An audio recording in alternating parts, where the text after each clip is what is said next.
BMW E46. Today I will show you where each fluid goes in the engine bay. Let's start with the windshield washer fluid. The washer reservoir is this large tank, and this is the cap.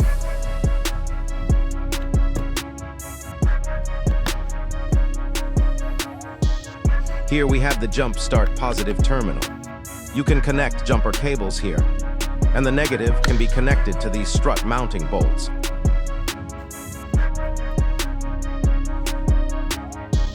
Next, we have the engine oil cap.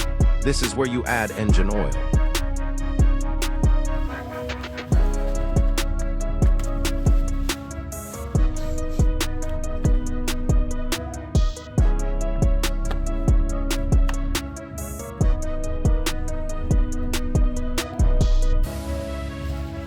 Here we have the power steering fluid reservoir.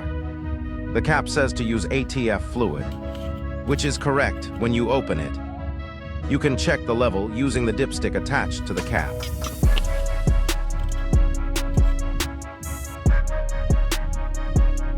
This red dipstick is for checking the engine oil level.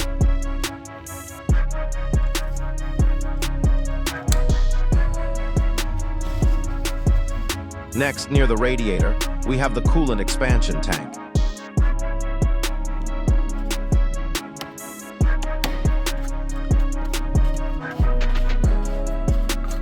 After opening it, we can see that the coolant level is low.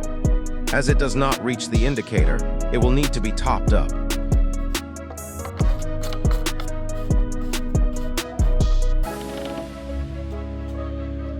And finally, the brake fluid reservoir. On the side, you can see the minimum and maximum level markings. And typically .4 fluid is used, or as specified by the manufacturer.